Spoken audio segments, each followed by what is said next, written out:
N'hésitez pas à liker la vidéo si elle vous plaît et si vous êtes nouveau sur la chaîne, n'oubliez pas de vous abonner et d'activer la notification pour ne rater aucune de nos prochaines vidéos.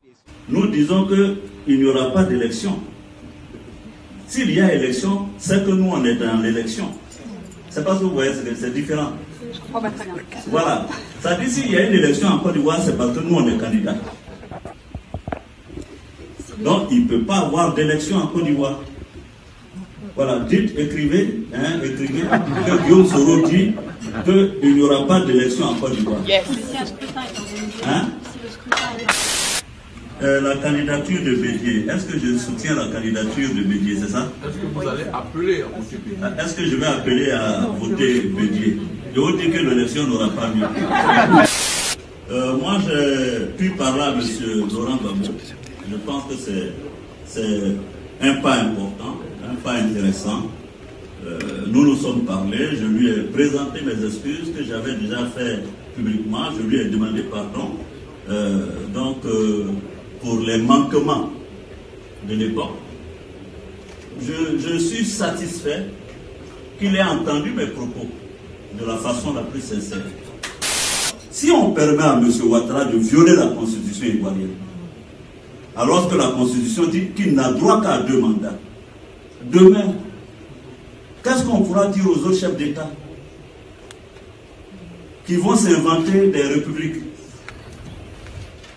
pour faire 3 mandats, 4 mandats, 5 mandats? La situation est suffisamment grave, ce n'est pas un combat pour la Côte d'Ivoire. Vous savez très bien que dès que M. Ouattara a déclaré sa candidature pour le 3e mandat, la Guinée voisine de la Côte d'Ivoire, le président aussi a décidé de faire un 3e mandat. Et vous voulez qu'après ce soit le tour de la Guinée, après le tour du Burkina, on retourne au président sa vie. Moi, j'ai eu le Premier ministre Pascal Affi-N'Gessan au téléphone. Maître Afoussi a parlé avec le président Bédié. J'ai le sentiment qu'il y a plutôt une disposition à dire, en tout cas de l'opposition, je n'ai pas eu KKP, bien sûr, mais il y a une disposition des opposants à dire que si le Conseil constitutionnel, ce Conseil constitutionnel, a validé la candidature de M. Ouattara envers et contre tout, en violant la Constitution, ce n'est pas le résultat de l'élection que ce Conseil constitutionnel, comme habité par le Saint-Esprit, se réveillera pour dire la vérité des urnes. Donc tout le monde est conscient que la liste des candidats est venue de la présidence pour être remise au président du Conseil constitutionnel. Tenez-vous bien, le président du Conseil constitutionnel, M. Kone Mamadou, je le connais très bien. En 2005, je vous rappelle, c'est moi qui l'ai proposé au gouvernement en qualité de ministre de la Justice. Et quand j'ai été nommé Premier ministre, je l'ai reconduit à son poste. Je le connais, je connais son niveau de langage.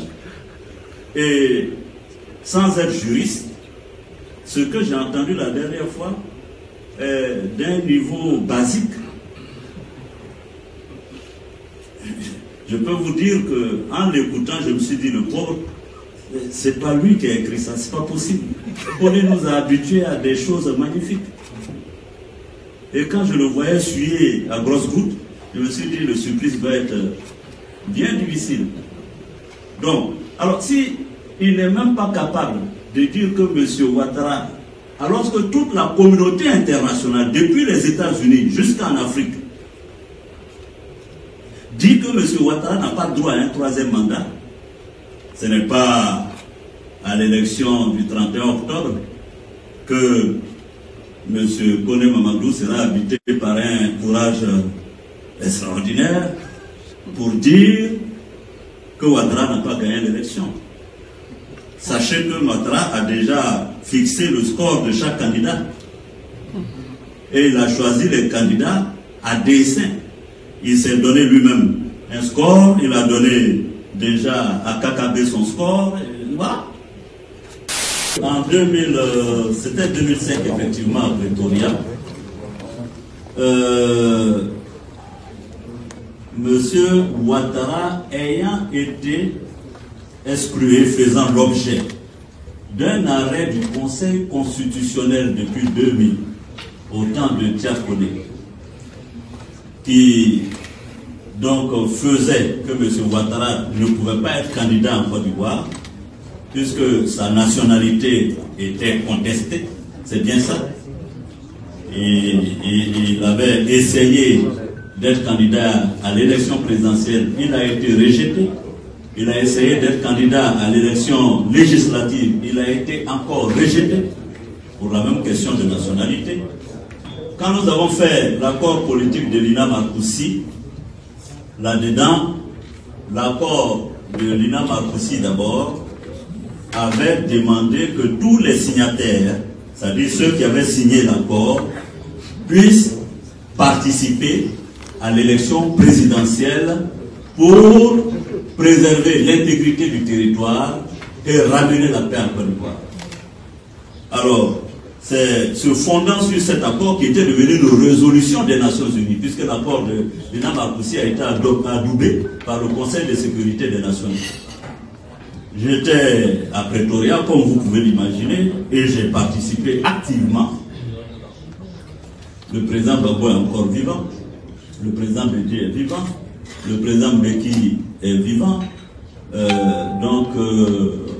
a été actifs pour que monsieur le président Laurent Gbagbo accepte de permettre à Ouattara d'être candidat. Ça s'est passé comme suit. On a discuté d'abord à 5, ensuite le président Gbagbo a demandé à se retirer pour discuter avec Ouattara en présence de choses, comment on appelle ça, de Mbeki. À la suite, le président Gbagbo a demandé au président Mbeki de lui envoyer un courrier pour qu'il puisse présenter ce courrier à son camp aussi qui était... Et c'est à la suite de ce courrier que la décision a été prise de permettre à M. Ouattara d'être candidat. Vous me permettez de faire un rappel historique. Et c'est pour cela que je peux vous dire que je ne peux pas comprendre que nous soyons passés par tant de difficultés, de péripéties, pour obtenir que M. Ouattara soit candidat en Côte d'Ivoire. Et il voit quelles ont été les difficultés pour que lui, une fois installé au pouvoir, il fasse comme si bon, tout lui était dû et que la Côte d'Ivoire lui appartenait. Et il se lève, il exile les enfants de Côte d'Ivoire, il s'assoit, il décide qu'il va écarter tout le monde. Mais enfin, je n'arrive pas à comprendre. Alors, moi dans mon cas, c'est clair que on a précipité un procès juste pour m'écarter. Parce que dans cette affaire de recel de biens, qui a été jugé? Je suis le seul à avoir été jugé précipitamment. Et le procès s'est déroulé comment? En 40 minutes. Le premier magistrat qui avait été désigné s'est recusé, il a refusé. Le second qui a été désigné voulait se débiner pour reporter le dossier. Le ministre de la Justice l'a menacé et a envoyé le président d'une juridiction pour venir le surveiller dans la salle.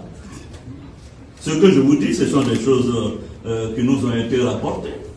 Le pauvre Sissoko Amoulaye, d'ailleurs, je lui souhaite bonne santé, parce qu'on lui a donné le verdict et il devrait le dire. Le pauvre était malheureux de se voir happé dans un complot politique qu'il ne désirait peut-être pas. Alors, donc, dans ça, ce n'est pas un problème politique, ça.